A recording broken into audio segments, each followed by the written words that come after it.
But speaking of problems, What? Mr. Johnson, What problems? we, like everybody other basketball aficionados around the country, those on mainstream TV, we looked at the Thunder, we looked at the West and said, we don't see anybody that can challenge the Thunder. Yeah, we like the Rockets. The Rockets gave us a great opening night game, double Yeah, overtime but game. It was great opening night game. but they Great can't opening night challenge them, right?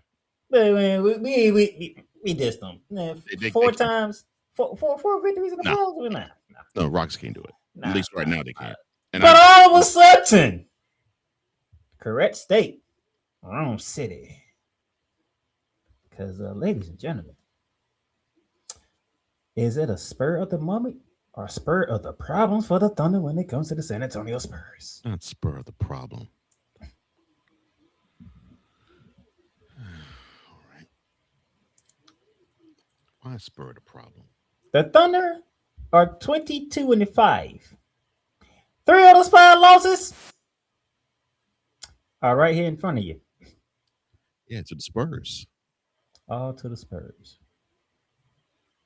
111, 109 in the NBA Cup semis.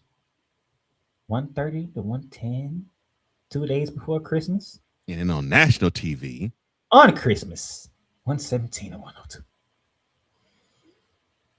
So if you were wondering when you're going to get to the title of the show, here's where we are.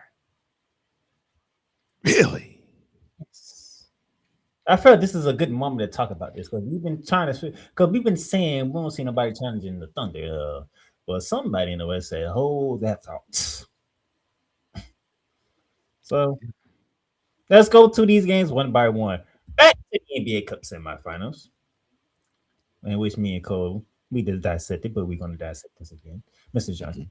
Mhm. Okay, so on December 13th, the wretched tournament, and we had the Thunder meet up with the Spurs. Spurs beat them 111 to 109. The Spurs got a hand on the first quarter, but then they turned to the defense in the second, and then it was a contest after that. Devin Vassell, he scored 23 points, had 5 rebounds and 4 assists. Yeah, and you had Wimbayama, Fox, De'Aaron Fox, and yeah, Castle. They all scored 22 points each. And we actually said that Oklahoma City, how dare you allow 5 men to score 22 points and above? Why? How? 4 men to score 22 points and above. How? How is that possible? I can't believe that. And then the Spurs won in the finals. They got beat by the Knicks. I hope you're happy, Wise. Smile. Would you test? Come on, this is like the last time we're gonna talk about the NBA Cup because this is part of the whole big thing. I know. It's just that I see those two words. I see that acronym in the word. It just pisses me off because that tournament does not need to exist. It needs to die. Well, at least It you needs ain't to die talking. now. At least you ain't talking about a different city.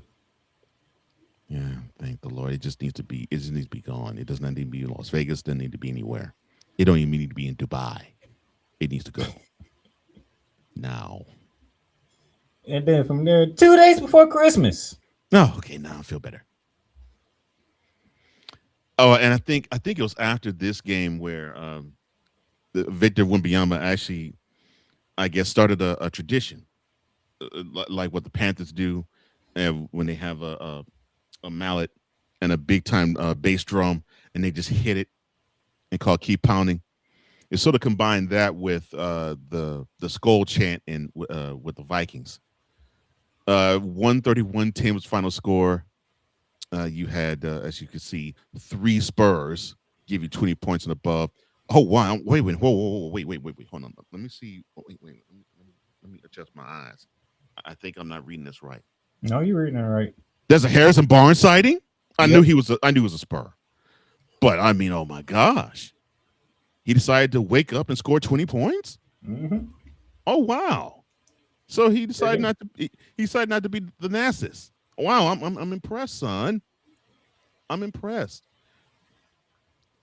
Basically, the story of this game was the Spurs took a handle in the third quarter and then just and this is why I'm sort of proud of this team.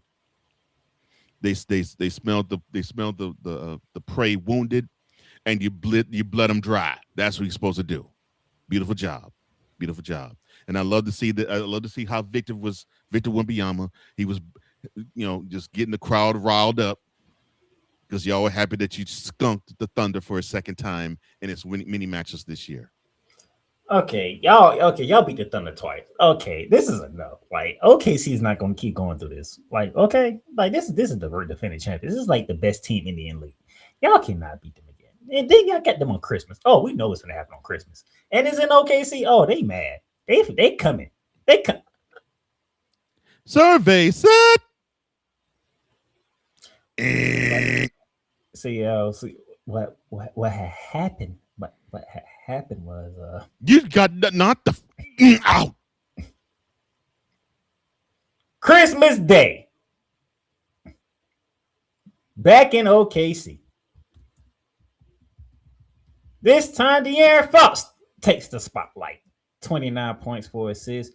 Stephon Castle and Victor Wembanyama scored 19 points each.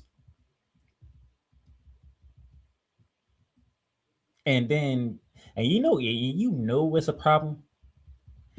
First quarter. Look at the first quarter. Give me defense. An NBA game should not have a combined 77 points scored in a quarter. Defense, doggone it. And you all are lanky as both teams are lanky as all get out. What happened?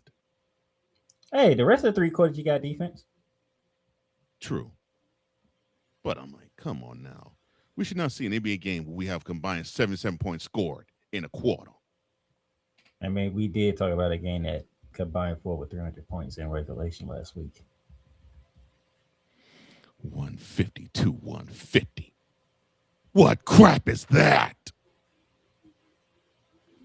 Steal. What crap is that? So you should know from the first quarter, the Spurs are not afraid of the Thunder. The only good news that the Thunder have is they could say, well, we actually played them the first half of the season. We don't have to play them much in the second half. So if we do see them in the playoffs, they're seeing a different team. That is what the Thunder have as an advantage. So now what Spurs have an advantage is the fact that they saw your jersey in Las Vegas. They saw your jersey in San Antonio. They saw your jersey in Oklahoma City, and they waxed dead behind all 3 times. So it doesn't matter if it's in your building, their building, or in a neutral site. It's on site when it comes to the Spurs. And guess what? Victor Wembanyama got a fragrant foul. You know why he got a fragrant foul? Because he don't blink with check hungry. So we have a rivalry with the Sinners. Oh yes, that's what I'm talking about. Yes. Now that makes me want to check in with this rivalry or this matchup. There's a little bit of, I won't say bad blood, but there's a little bit of chippiness, a little bit of nastiness. You saw that, right? Mm-hmm. I like that. Victor's like, I don't F with him. He can't do nothing with me. Chat, that's a challenge. You better accept that challenge. Or else Shea Gilgeous-Alexander gonna be looking stupid by himself trying to figure out how to beat this team. And we can't have that. We can't have him looking stupid. And the reason why I say that, I know you'll be like, but J Dub's back for him. Well, J Dub, guess what? They got 2 J Dubs on the team. They got Stephon Castle and they got Dylan Harper. Mm-hmm. So what you gonna do on that one? De'Aaron Fox can go toe-to-toe with Shea Gilgeous-Alexander if you really think about it. Mm-hmm. Y'all must forget what De'Aaron Fox was in Sacramento. That dude was an assassin. What did Shea Gilgeous-Alexander for Oklahoma City? He's that man for them. So De'Aaron Fox can do what Shea does. That means Chat hungry. You gonna have to man up and go after who they call the alien. Well, I mean, really want to know the truth. That dude looks more like an alien than Wimbayama does. Ouch. And I like Chet Holmgren. And you know the crazy thing is, in Hmm. all three games, there was a different person. That's the headline for the San Antonio Spurs. And that's dangerous right there.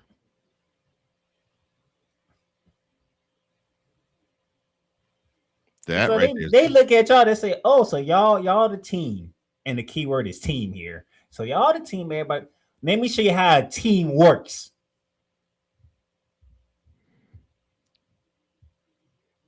The first game that y'all played, we had four Spurs and scored 20 points.